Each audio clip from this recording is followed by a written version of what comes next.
ਜਲੰਧਰ ਦੇ BSF headquarter ਦੇ ਵਿੱਚ ਅੱਜ BSF ਹਾਕੀ ਟਰਫ ਗਰਾਊਂਡ ਦਾ ਉਦਘਾਟਨ ਕੀਤਾ ਗਿਆ। ਉਦਘਾਟਨ ਕਰਨ ਲਈ ਖਾਸ ਤੌਰ ਤੇ ਕੇਂਦਰੀ ਮੰਤਰੀ ਅਨੁਰਾਗ ਠਾਕੁਰ ਪਹੁੰਚੇ।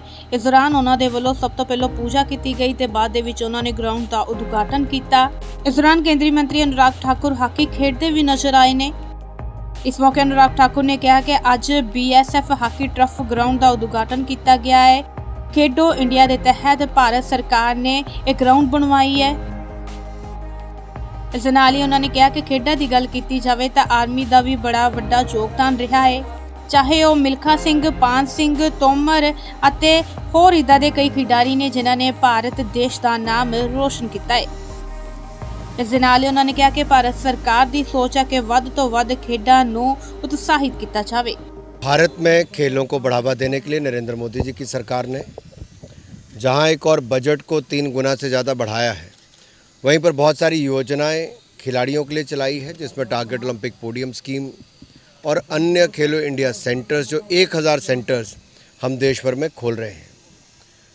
इसी के चलते BSF, जिसका बहुत बड़ा योगदान भारत की रक्षा सुरक्षा में है, वहीं पर BSF ने आज यहाँ पर लगभग 6 करोड़ रुपए की लागत से शानदार हॉकी एस्ट्रोटर्फ का निर्माण किया है।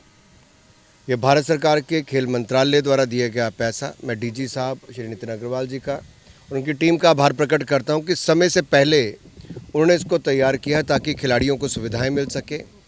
BSF का बहुत बड़ा योगदान भारत की खेलों में भी है, जैसे उनका सुरक्षा के क्षेत्र में भी है। बहुत सारे ऐसे खिलाड़ी हमारे हुए जिन्होंने फ़ौज में रहकर भी खेलों के प्रति बहुत बड़ा योगदान दिया, चाहे मिल्खा सिंह जी की बात करें, पान सिंह तोमर जी की बात करें, अन्य अजीत पाल जी से लेकर बाकी अन्य खिलाड़ियों की बात करें, इन सब का योगदान था। हॉकी की बात करूं तो भारत को 3 गोल्ड मेडल मेजर ध्यानचंद जी ने, तो बलबीर सिंह सीनियर जी ने 3 गोल्ड मेडल। तो एक समय ऐसा था कि भारत का स्वर्णिम दौर अगर मैं कहूं हॉकी में था, और फिर एक बार 40 वर्षों के बाद अगर टोक्यो ओलंपिक्स में ब्रॉन्ज मेडल भारत की टीम जीत पाई, तो अपने आप में वो सुनहरा पल 40 वर्षों के बाद आया, क्योंकि मोदी सरकार ने खेलों को बढ़ावा देने का कार्य किया और हमारे खिलाड़ियों ने शानदार प्रदर्शन किया। मुझे पूर्ण विश्वास है जलंधर, जो खेलों की सामग्री के निर्माण के लिए भी जानी जाती है, खेलों के लिए भी जानी जाती है, और ये एक कैचमेंट एरिया है हॉकी के खिलाड़ियों का।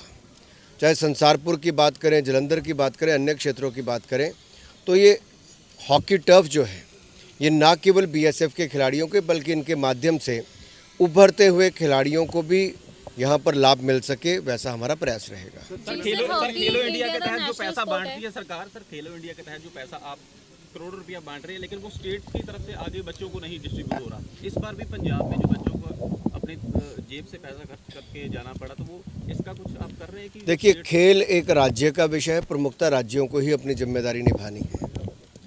भारत सरकार तो अपनी ओर से अन्य योजनाएं चलाकर, जैसे मैंने कहा टॉप स्कीम, जहाँ पे रहने, खाने और ट्रेनिंग का सारा खर्चा भारत सरकार वहन करती है, देश और विदेश का, और खिलाड़ियों को 50,000 रुपया महीना जेब खर्च भी देती है, जो एलीट एथलीट है, यानी कि 6 लाख रुपया साल का, और जो डेवलपमेंट एथलीट है उनका भी बोर्डिंग, लॉजिंग, ट्रेनिंग सारा खर्चा भारत सरकार करती है, और 25,000 रुपया महीना जेब खर्च अलग से देती है, यानी कि 3 लाख रुपया साल का। इसी तरह से जो हमारे खेलो इंडिया अकेडमीज़ हैं, उनमें जो खिलाड़ी खेलते हैं उनके बोर्डिंग, लॉजिंग, ट्रेनिंग पे 5 लाख रुपया साल का खर्च और 1,20,000 रुपये जेब खर्च अलग से देती है। तो भारत सरकार की ओर से हज़ारों खिलाड़ियों को मदद भी की जाती है, प्रशिक्षित भी किया जाता है, और आगे बढ़ने के अवसर भी मिल रहे हैं। अगर किसी राज्य में कोई कमी है तो राज्यों को उसमें सुधार करना चाहिए। जी सर, हॉकी जो है नेशनल खेल है। बहुत सारे उम्दा प्लेयर निकले, लेकिन अब इंफ्रास्ट्रक्चर की कमी के चलते ना तो गाँव से बच्चे बाहर आ पा रहे हैं। पंजाब सरकार ने कहा कि हम यहाँ स्पोर्ट्स यूनिवर्सिटी खोलेंगे, वो भी खुल नहीं पाएंगे। स्पोर्ट्स कॉलेज भी अपने पैरों पर वापस नहीं लौट पा रहे। देखिए, मैं पंजाब एक ऐसी क्षेत्र था, मैं तो यहाँ जलंधर में मेरा पढ़ाई भी हुई, मैं खेला भी। मैं इतना ही कहूँगा कि पंजाब को जाना जाता था खेलों के लिए, खिलाड़ियों के लिए, खेल सामग्री के निर्माण के लिए। अब पंजाब का नाम जो गलत चीज़ों के साथ जुड़ना शुरू हुआ है, वो एक चिंता का विषय है। सरकारों को जागना भी चाहिए और कदम भी उठाने चाहिए।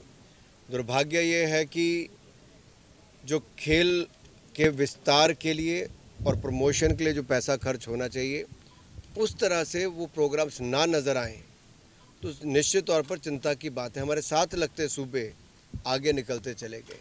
कारण क्या है, उन्होंने सुविधाएं ज़्यादा दी, चाहे वो स्टेडियम्स की बात हो, नौकरियों की बात हो या फिर टूर्नामेंट और ट्रेनिंग की बात हो।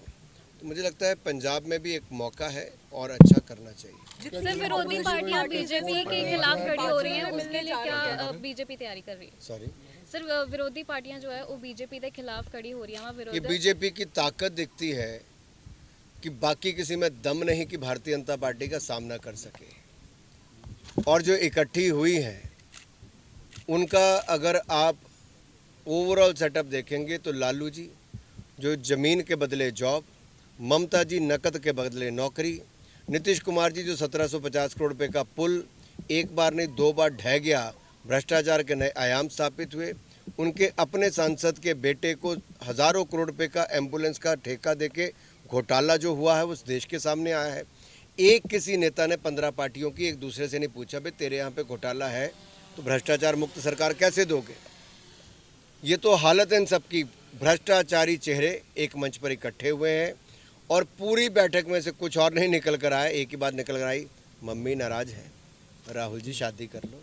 सर किसानों का आरडीएफ फंड जो रुपया हुआ है वो कदों निकले? Sorry? जो किसानों का आरडीएफ फंड निकले रुपया हुआ है केंद्र सरकार के वालों Thank you. राज्य का विषय, राज्य का। केंद्र भी इन्वॉल्व है सर, ਮੰਨਿਆ ਜਾਂਦਾ ਸੀ स्मार्ट सिटी के तहत बनना वो देखिए, मुझे सिर्फ इतना कहना है, ये राज्य के विषय हैं। सर राकेश अगर राज्य की सरकार किसी बात पे नाकाम है तो उसमें उनको कदम उठाने चाहिए। ये राज्य की सरकारों को करने चाहिए। बहुत है। तब मेयर थे तब उसको गिरा दिया चलिए, गया सब था, लेकिन अब तक नहीं बना। सरकारें चलती रहती हैं, इसलिए स्मार्ट सिटीज राज्य की सरकार को पैसे मिले हैं उसमें से काम करने चाहिए। आपको ये भी उठाना चाहिए कि राज्य की सरकार ने जो करोड़ों रुपए सड़कों के लिए मिले थे वो कहाँ गए। सड़कों की हालत आपके सामने पंजाब की, आप मुझे लगता है जरूर चलाते होंगे, पूछते होंगे ना मंत्री से।